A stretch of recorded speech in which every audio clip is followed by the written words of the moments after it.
Thanks. Good morning, Don. Jonathan Good morning. Tannenwald, the Philadelphia Inquirer. How much does last year's game, if you were to study it on film or whatever it may be, does it help this year because you guys have changed so much and so have they, or does it not matter and you just focus on Iowa's film from this year? Yeah, I haven't watched last year's game. So the focus is on this team this year. We're going to go to stay to our left, second row, if you could raise your hand. Hello, Dominique Patrick, Rising Media Stars. On a lighter note, you had a really cool moment with Aaliyah Boston last night.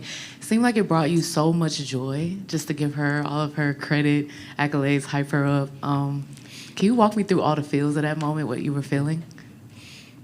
I mean, as you know, as a coach, that I've had a pretty successful playing career, and once I left playing, I totally just locked into coaching and being the best coach that I could be, and it's super fulfilling to know that you could be a part of, your players' lives, where they can fulfill imagined dreams and unimagined dreams.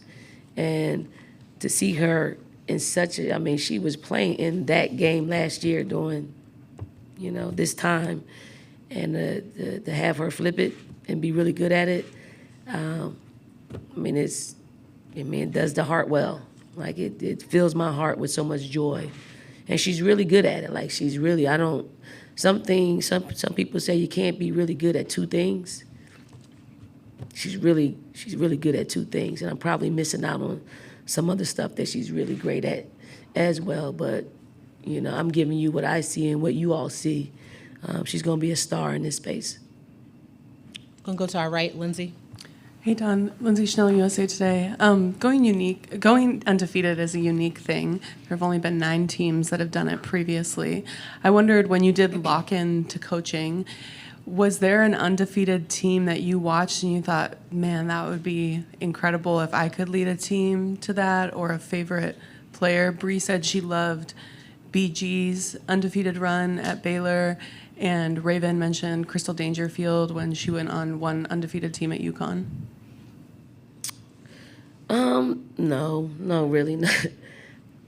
I don't really. When I look at basketball, I don't look at wins and losses. I look at how things are being executed and allow the wins to or the losses to take care of themselves. And as much as you bring up like an undefeated season, it doesn't feel like it, because we've played some bad basketball that made it feel like we lost. So it's those kind of moments that keep us just locked into the task at hand of playing, just trying to play great basketball, just trying to make great decisions out there to increase our chances of winning. And it's, it's really hard to believe that we're undefeated, because I don't feel it. And as a coaching staff, we have to pinch ourselves to even know that's true, because deep down we see what our shortcomings are every single day. Our next 3 questions will be Ben, Kareem, and then Chantel. So, I'm sorry, Andrea, Ben, and then Kareem. Andrea Adelson with ESPN.com. Don here.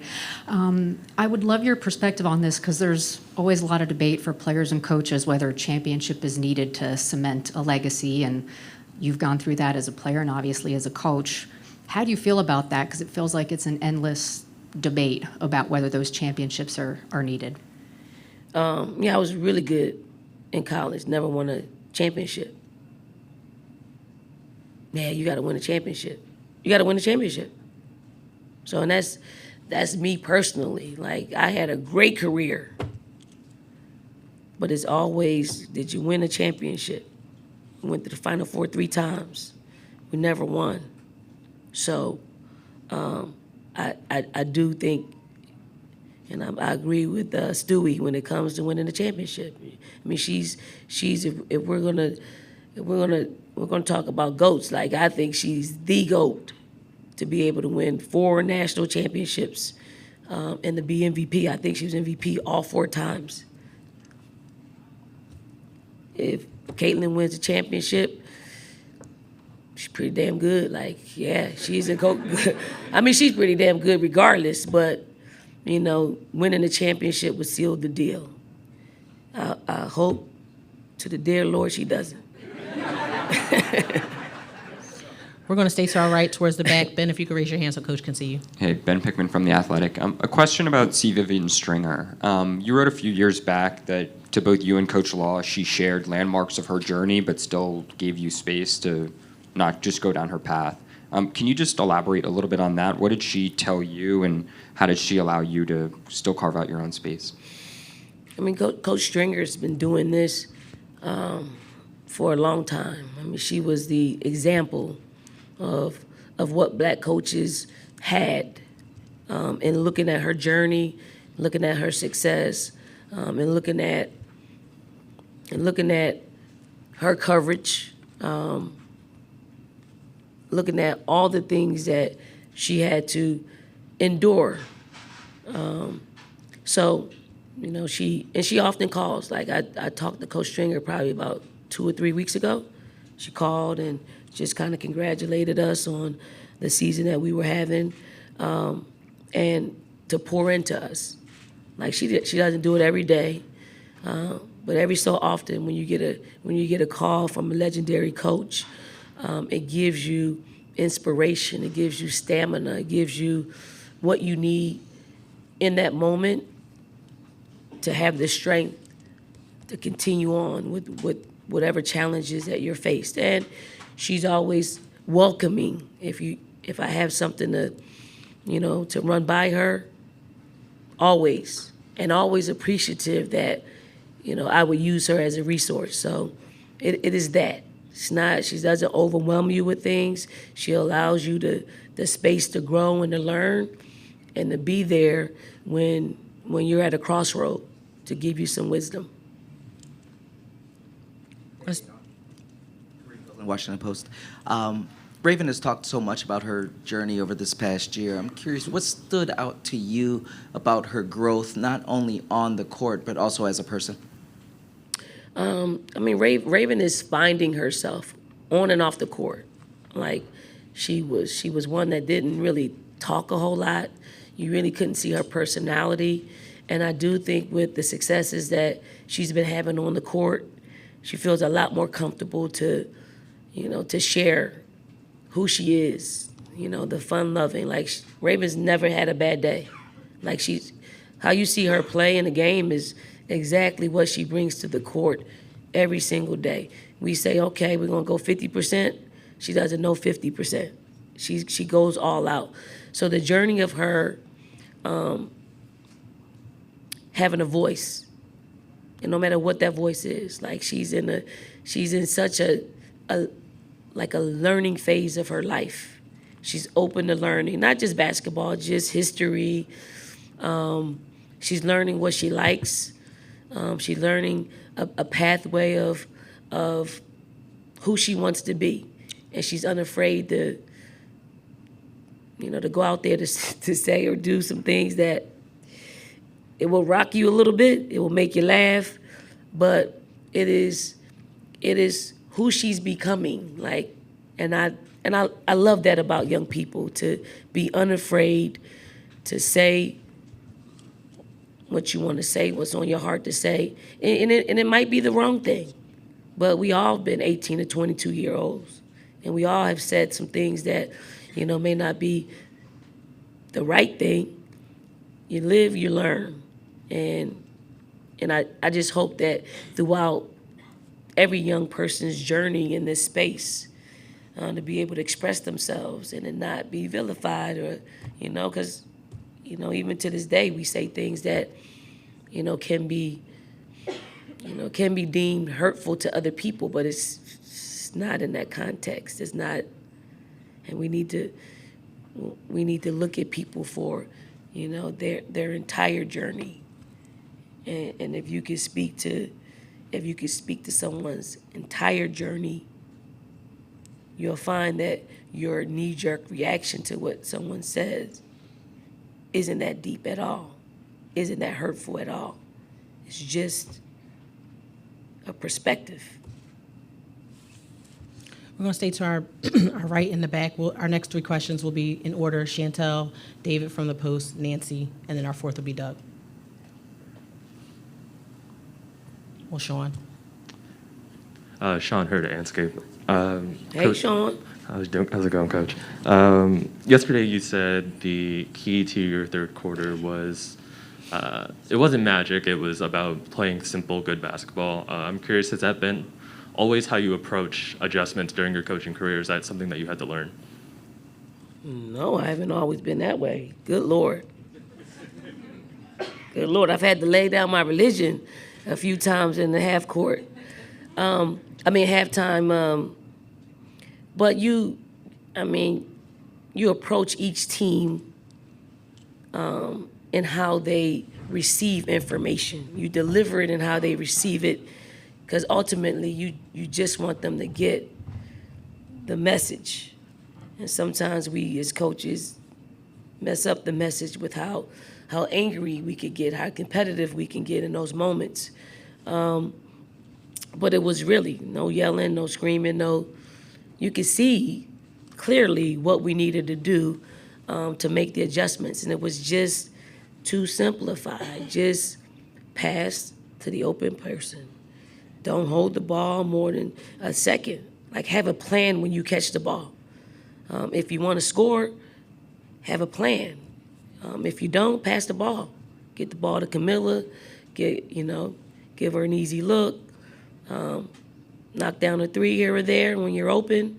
Very, very simple. And I think, by us coming out, making our first shot, it ignited what we were able to do on the defensive side of the basketball. We definitely had to clean up our ball screen defense. We definitely had to apply a lot more pressure to the initiator of their offense. And once that happened, we found ourselves getting a little bit some easy buckets and getting out in transition and just putting NC State back on their heels a little bit, because they had us on our heels, for 2 quarters. We'll take our next question from David from the Post. David, if you could raise your hand.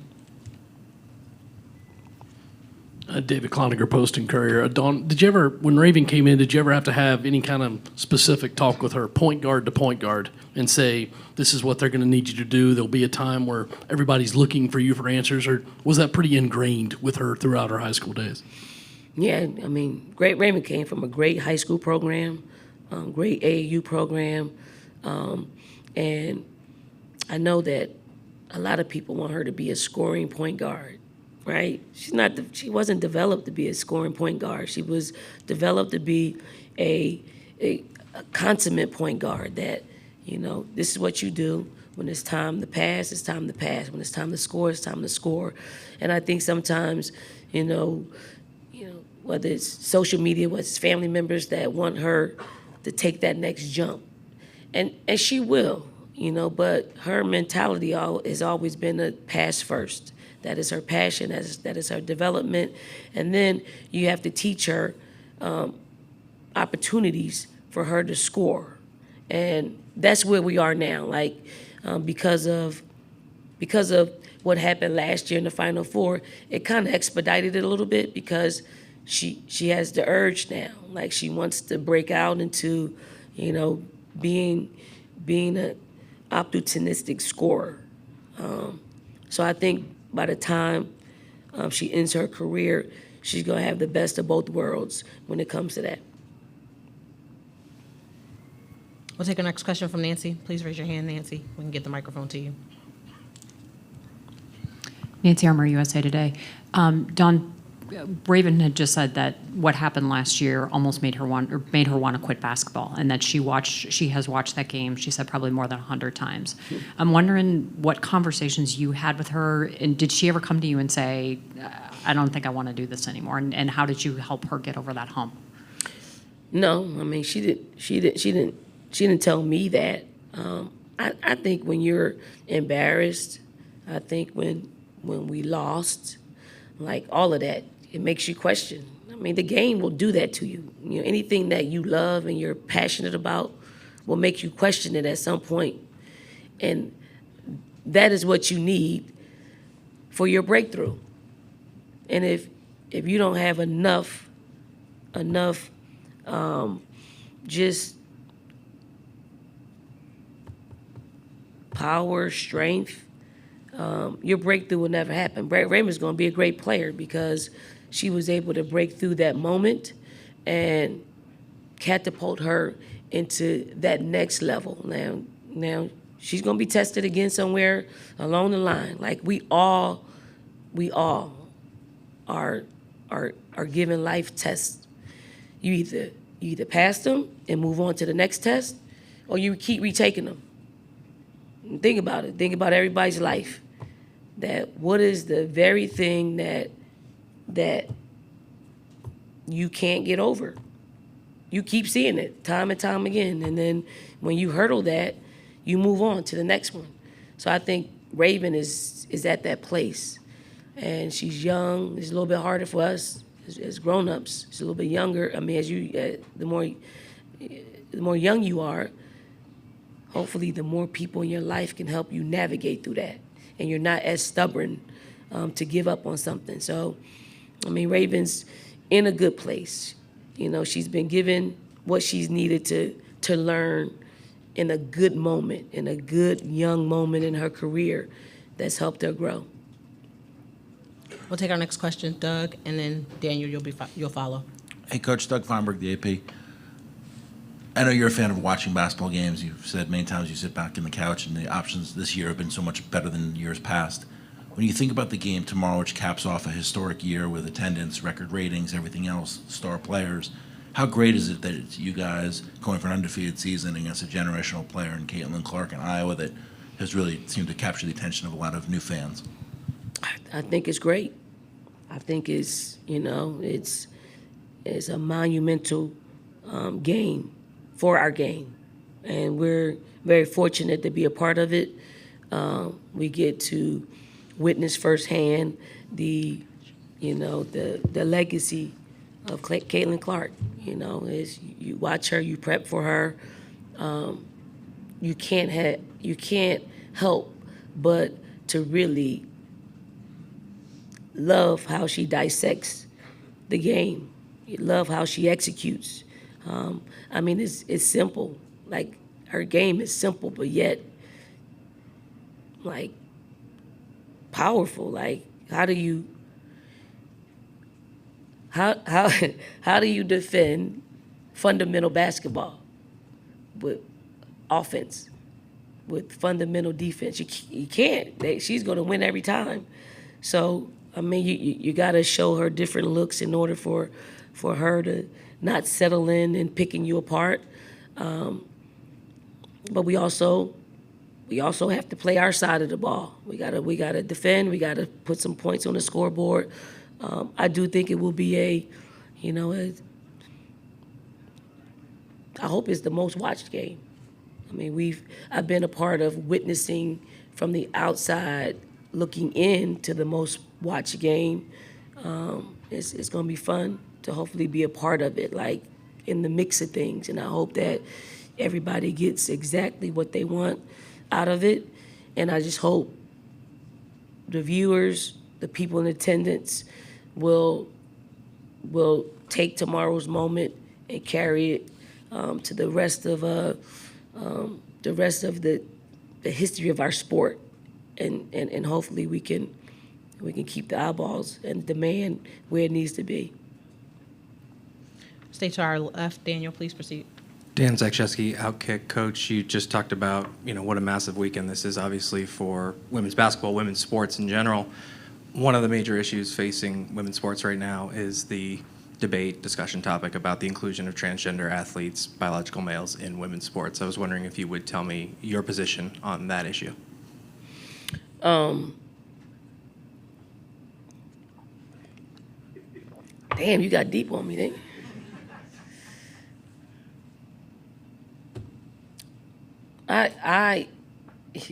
I'm under the opinion of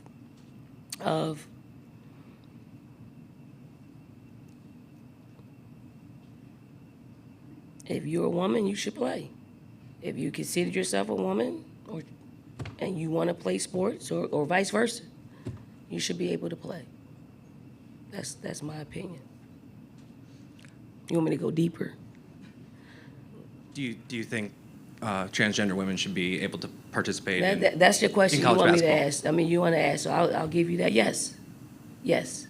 So now the barnstorm of people are going to flood my timeline and be a distraction to me on one of the biggest days of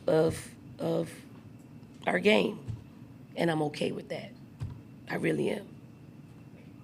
Daniel, we're going to stay to the front row. If you can just pass it down to in the pink. Coach, Hannah Barton, Sports Capital Journalism. We've talked about the mindset that Raven was in after that loss last year. She mentioned that when she was really struggling, LA kind of took her in, really helped her grow her faith, helped her kind of come out of that place. As a coach, what does it mean to be able to see those kind of relationships foster and grow through something like that? That's what it's all about. That's why you play a sport. You know, obviously you play a sport to win, but the relationships and experiences that you have, with your sisters, is what will carry you. Like the fact that LA would take her to church, and to find answers to why things happen the way they have. Because that's what she was searching for. She was searching for an answer. Why? Why was I put in this situation? Why did this happen? And that's the best place for her to find her answers. And, I actually knew about that. I actually knew about, because it became part of our conversations. Raven's very impressionable. So I'm glad she chose the right person to help her navigate through a space that was really hard for her. Our next question, Cam, if you could raise your hand so I can get the microphone to you. Hey, Dawn, Cameron with The Athletic. I want to go back to Aaliyah Boston, and I know because you're playing or prepping for games, you don't get to watch the ESPN broadcast a lot, but what is, when you look at all the ratings and everything that's going on with this tournament, having people like Aaliyah, Chanae, Andrea on that set, what does that say or do for young women who also want to come up in basketball, who may not want to get into coaching, but they want to stay in the game?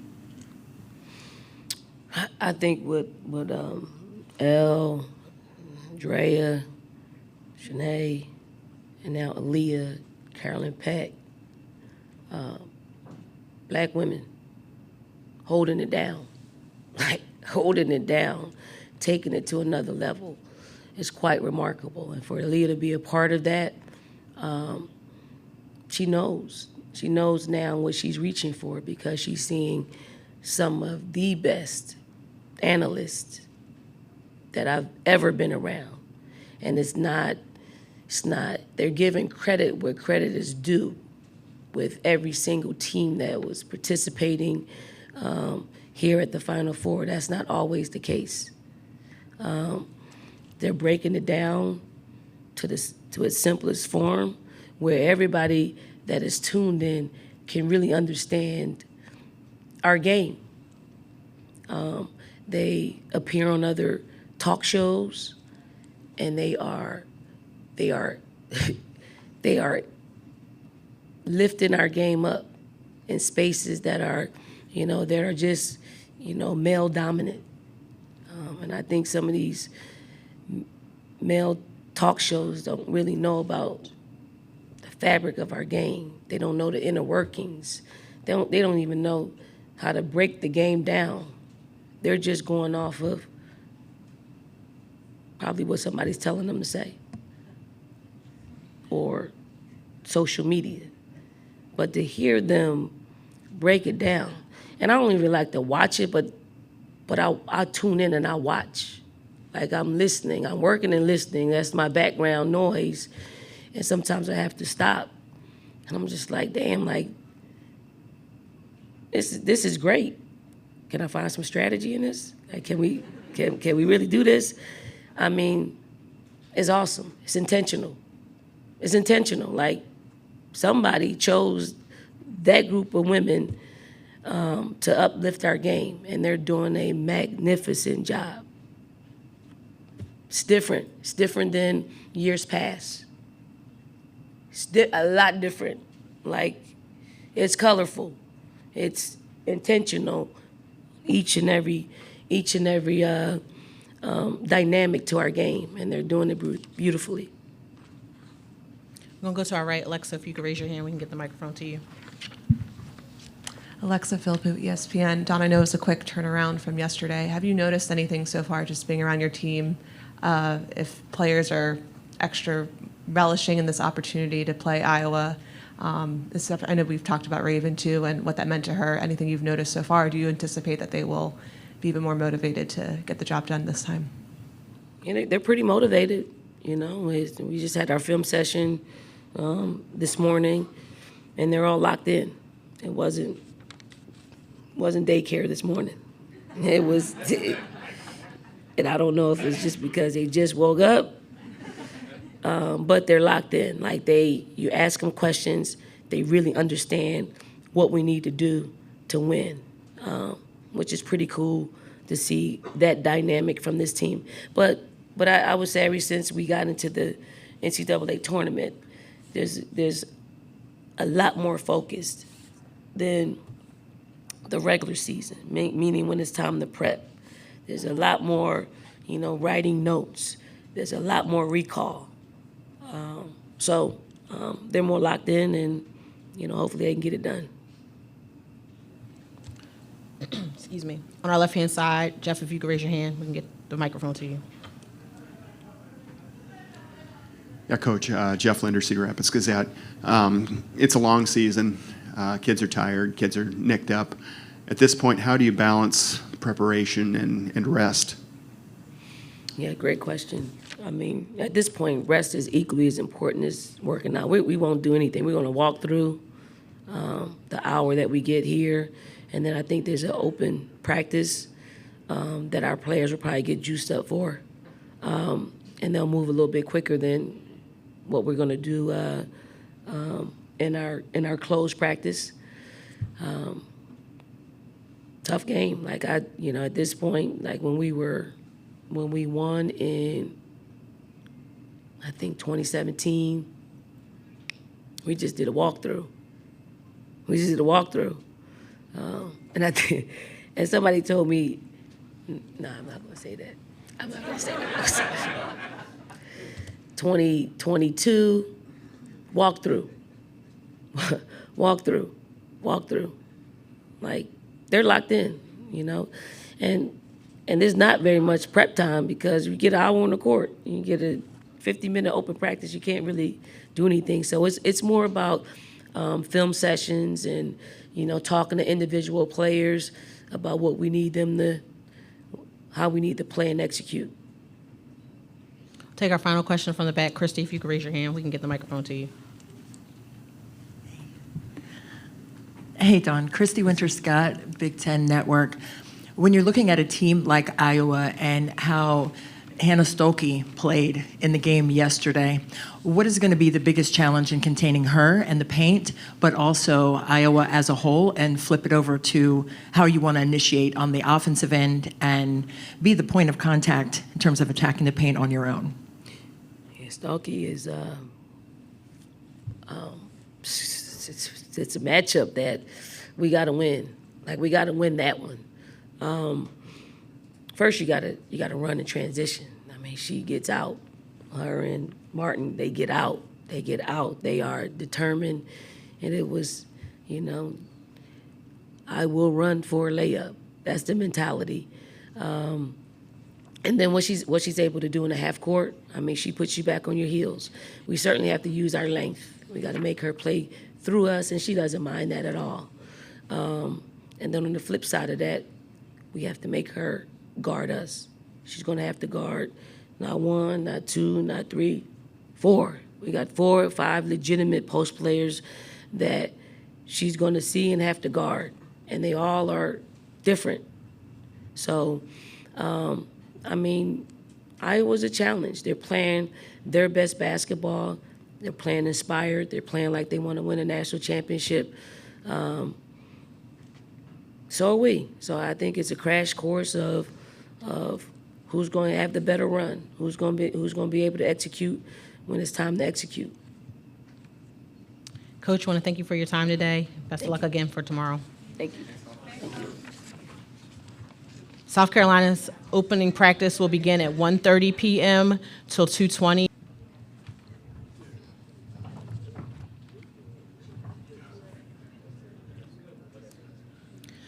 Good morning and welcome to the NCAA Women's Final Four pre-national championship press conference featuring the South Carolina Gamecocks. At this time, we'll open up the floor for questions for senior guard Te-Hina Pow. A reminder to those in the room to please raise your hand, wait for the microphone to reach you to be called upon. State your name and affiliation. We'll begin with questions from the audience. Start with you, Tom. Yep.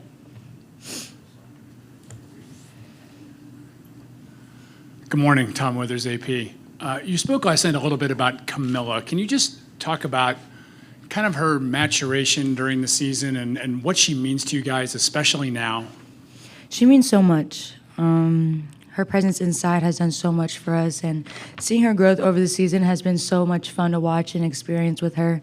Coming in the summer, she wasn't, really looking to dominate or kill like she is now. So it's a great sight to see, and I'm really excited for her journey. And we got one more, so I know she's going to dominate tomorrow. And we're really excited for her. I was watching her in pregame stretch last night, and she was dancing, playing soccer, trying to hit the scoreboard with the ball. She's just kind of a free spirit. Can you describe her and her personality? Yeah, no, she's our beautiful Brazilian girl. She's just amazing to be around with. She's a light. She's just really funny. She's always energetic, always smiling, and she's just a loving person. She's just an amazing person, and I'm really fortunate to have someone like her in my corner and someone on our team. And she just keeps everything light, but then she also, tells us to lock in. So hearing her voice and being a leader is something that I've always admired. We're going to stay to our left. Chantel, if you could raise your hand, we'll get the microphone over to you.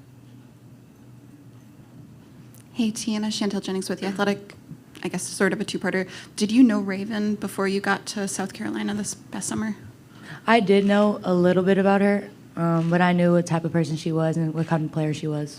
Okay, so when you got there, though, this summer, that was kind of the first time you got to, really get to know her. And so how have you seen her grow since last summer, just in terms of her confidence? You would have met her at a time when she was kind of struggling with that, and to see her to get to this point, what is that like? Yeah, no, I love seeing her growth. I thought everyone on our team has been growing so much, and seeing her confidence grow as a player and as a person and being who she is and being outgoing. It's been so much fun to be with and so much, love from her. And seeing her growth is just an amazing thing. She's been in the gym, before and after practice. She's been working on her shot. She's been, growing as a player, and just her mindset it's been different. Her mentality, revenge season, and it's something like that for her. It's been amazing to watch, and she's been killing it ever since, and she just got to keep riding that wave, and I'm always going to be here for her. And just seeing her, it's an amazing feeling, and I'm really excited for her journey to keep improving and just keep putting people in the right spots and doing what she does. We're going to go to our right, Doug, up in the front. Hey, Te-Hina, Doug Feinberg, the AP. When you first talked to Dawn about coming to South Carolina, what was the conversation like? Was there thoughts of, hey, we could maybe get back to the Final Four, win a championship? And now that you're here and the season you guys have had and you've had, is this what you thought, hey, I can come here and do this and help this team get to where you are right now? Yeah, our talks wasn't even about the Final Four, even the Natty. The talk was, you're going to come in here and compete, and you're going to need us and I'm going to need them. So it's been a great marriage between the two. It's been an amazing journey, amazing ride, and the fact that we made it all the way here with our team, it's been amazing. And I'm kind of shocked, but at the same time, we were prepared for this, we got ready for this, and to know that we play in the championship game tomorrow, it's a great feeling, but at the same time, we're also locked in. And I'm just really blessed and grateful for the opportunity to be here, for her to give me that opportunity, and it's surreal, and we're really excited to get it going tomorrow. We can go to our left. Carmine Jumay, Fox Carolina. Te-Hina, you've talked a bunch of times about how important family is to you, and I was talking with one of your uncles yesterday, and he said that a bunch of your family members have been estranged from each other, not hanging out, not getting together, and have rallied around your performance and being able to be here for the NCAA tournament run. What does that mean to you that your performance in this team's run is something that's brought your family together? Man, it means so much. I've had family members come to games, but nothing like this. I got like 20 members here from all over the states, and just to know that my performance in basketball brings families together and just bringing people together from afar it's an amazing feeling, and I really appreciate their support and their love, and hopefully we can get a ring tomorrow and just share it amongst my families, and it's just an amazing feeling to know that family is going to support me no matter what. One of your aunts came up to me after the interview and gave this to me and said, "Welcome to the family." What does that say about your family, how welcoming they are, and just the vibe that they try to have around all of your members? Man, that's just my family. They're very welcoming. It's part of our Polynesian culture to, welcome people and just to open up with open arms and join us with love and unity. And it's just something that I've cherished. It's something that I've spoke about here at South Carolina, how it feels like a family and how we open up with open arms and with love, and just how this program has brought so much attention to my family, and just being able to share that light with them, it's amazing. Additional questions for our student athlete? We'll go back to Tom.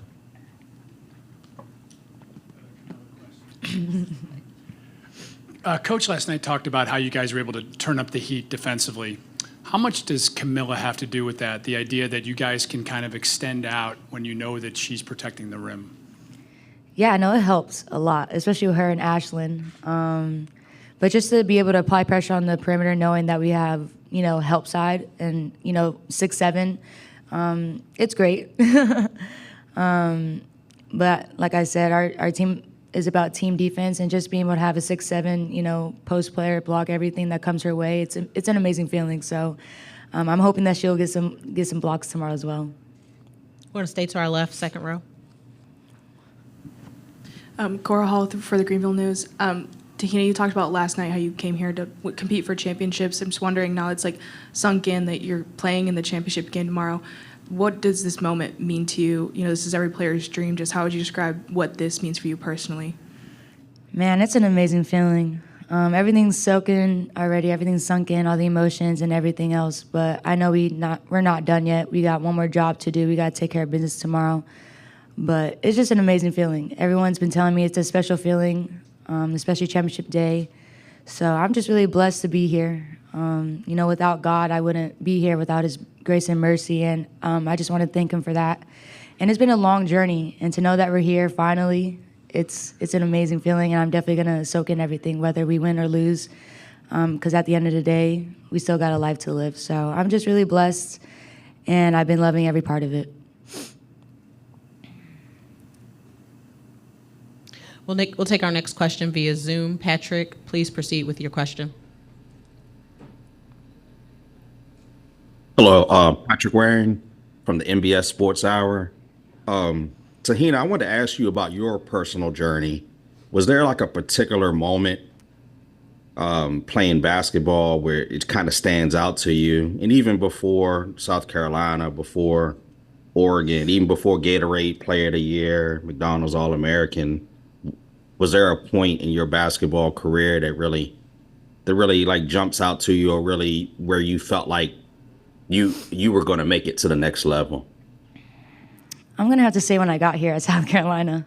The journey's been so long, and just to know that I'm playing for a national championship tomorrow, it's a great blessing. Just realizing how far I've came, and just how much God has given me the ability to keep playing this game and keep giving me that confidence. It's something that I hold dear to heart, and knowing that we got one more game tomorrow. And it's been, as I said, a long journey, and to know that journey is coming to, fruition, it's a blessing, man. I just can't even put into words how far this journey has gotten me, and I'm just blessed to be here.